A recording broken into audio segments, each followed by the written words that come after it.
The band was amazing. Like, I've never seen anything like that. And it's just like the whole Stanford weird nerd. Like, I love it. Like, people are playing the stop sign.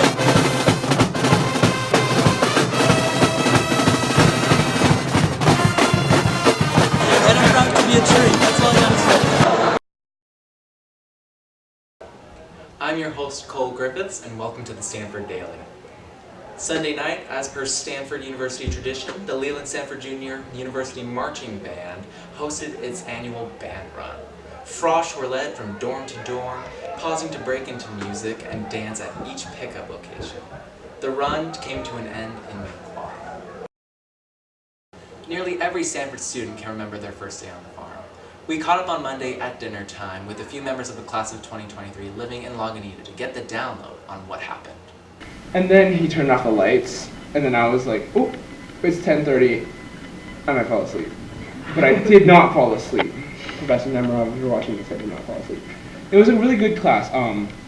It was different from high school. It's different from what I expected, because in high school they like sit down and they do like the name game, and they're like, oh, like, you know, like, this is like my style of teaching. My name is Jessica.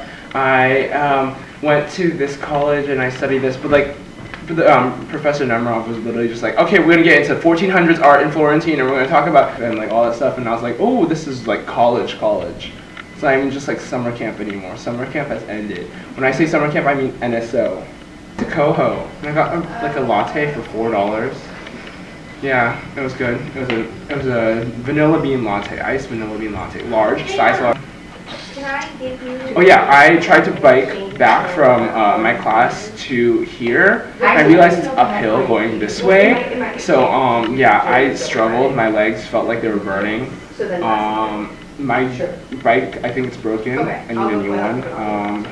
If anyone wants to buy me a bike, I did some studying just so that my mom can know what I'm studying. While I'm studying, I'm using my tuition money wisely. Have you made any freshman mistakes in the last week? Yes. So I walked out of one of the doors that is not labeled alarm will sound, and it was a very casual alarm. But I did that. That was yeah, that was really awkward. I just kept walking. It was fine. At midnight, it became my birthday, so I remember like RAs and like my entire hall started pounding on my door, and they like took me out of bed, and like they put me in the shower, like fully in my pajamas, and started showering me, and everyone was singing happy birthday that I had literally only known for like a few hours, and it was kind of like, it was scary of course, but like it was also great. Like I absolutely loved it. Like first day of college and like this is happening. I want to be an inspiration to people. Hopefully Stanford will give me the knowledge I need for that. Also, club tryouts for soccer. I hope I make the team. And yeah, that's going on so far. I couldn't even sleep yesterday. I was so tired. I was falling asleep in my first lecture, and I was right in front, so the teacher was just seeing me like totally like fall asleep, and it was horrible. I felt so bad. On the way back from biking, since I've never biked before, it was absolutely exhausting, and I also I like almost hit a car, so I walked my bike.